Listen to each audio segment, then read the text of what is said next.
We're going to speak with Rabia Khedr, who is Director of Disability Without Poverty. Rabia, thanks so much for your time. I appreciate you joining us today.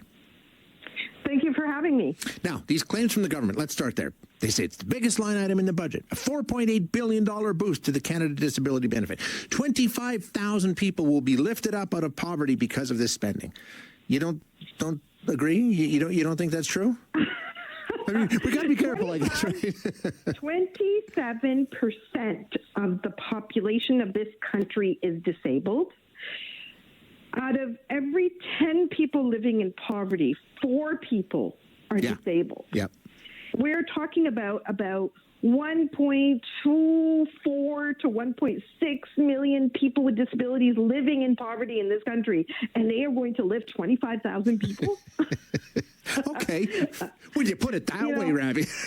Let me put it that way, right? And let me give you a little sense of what's going on across the country. Now, Alberta actually has AISH, your income assistance for people with disabilities, which is quite a generous amount with very stringent guidelines of who's eligible. Hang on, wait. Let me stop you there, because I hear from a lot of people on AISH that it's not nearly enough, and I imagine that it's not enough. It's not enough, but I'm talking about relatively compared to the rest of the country. Okay, it is a generous amount, still keeping people below the poverty line, though.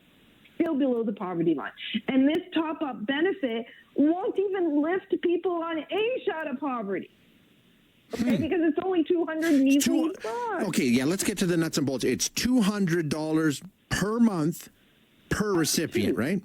Up to $200 a month for people with disabilities who are already qualified under the disability tax credit.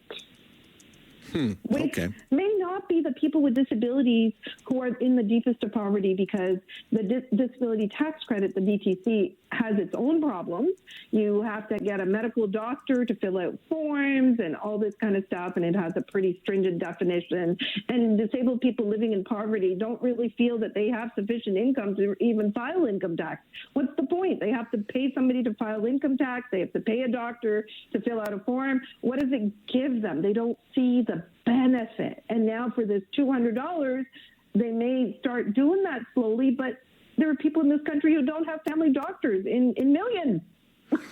Okay. Yeah, you make a good point, and I think we all know this. You don't have to spend too many time talking to people to find out that this is a major problem. Okay, so relatively speaking, AISH here in Alberta, which I hear a lot of people saying is nowhere near enough, and you agree that it isn't, but it's better than what's happening in a lot of places, which is surprising. What about if you take a look at what we do as a nation versus what other countries do? Are we, again, way behind there, Rabia? Again, the Canada Disability Benefit as a piece of legislation is a game changer. Yep. It being budgeted is a game changer, but it's not systems change that we need. This is great. I'm as a federal benefit, but it's not enough. We do better for seniors. We do better for children. And we said we would do better, but we didn't honor that promise. We honor the letter of the law, not the intent of the law. We budgeted something that barely scratches the surface. I live in Ontario, and I can tell you that my brother in Ontario, in a group home, gets about $1,300 a month. Jeez. The poverty rate in Ontario, in the Greater Toronto area, the poverty line, official poverty line, hovers around $2,300 a month. So there's a $1,000 gap. And for most people with disabilities, their daily expenses exceed the poverty line. The disability poverty line is much higher. I mean, me as a middle-class person who earns and is employed and pays taxes, being disabled costs me more because I need somebody to drive me somewhere. I need somebody to help me shop, or I do online shopping. We know all of that costs more. Mm-hmm. Yeah, no question. Absolutely. I mean, you said something, speaking to reporters, that I think is important, and I want to talk to you about, sort of like how disabled Canadians feel like, they're almost like a political football. I mean, they're used for political points, and that's the accusation with the federal government announced last week. I mean, they're kind of tired of the way they've been treated, correct? We've we've been tossed around like a ping pong ball in this little game of, supporting disabled people, which started in 2020 with a promise and resulted in, a bill being tabled, when just at the time of the parliament being dissolved and an election being triggered. Then we had to push really hard and fight for that bill to be tabled again. We saw wonderful democratic, unanimous spirit throughout Parliament. Like, we saw the best of our parliamentarians passing this bill into law, but then something went wrong. And we think it's attributed to, government not wanting to spend more, and that not to spend more is on the backs of this society's most vulnerable members, being disabled people living in poverty. And that's unacceptable. Until the next budget cycle comes around, or until the next political points to be made, do you hold out hope that anything's going to change?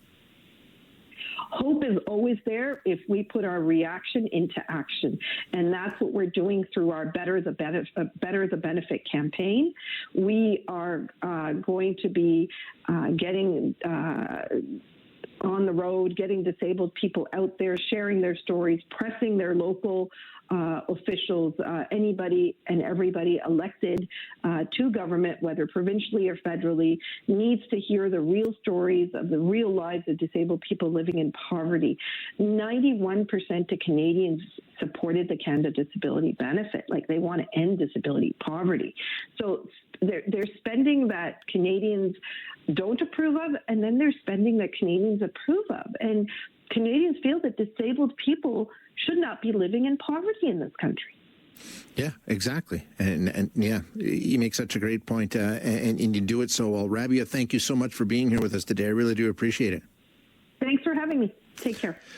You bet. Rabia Khedr, who is Director of Disability Without Poverty, she makes a case, right? She really is. I was really surprised to hear that AISH, relatively speaking, with other programs that take place across Canada, is rather generous. I think that's the first person I've ever heard say anything of the sort when it comes to AISH. But, you take a look at this.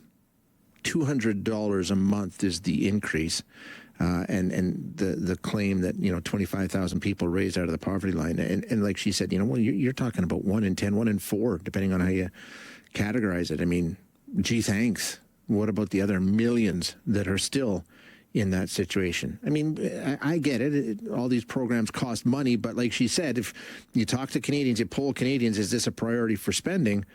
By and large, they say, yeah, we don't want Canadians with disabilities living in poverty. Not surprising. Makes sense.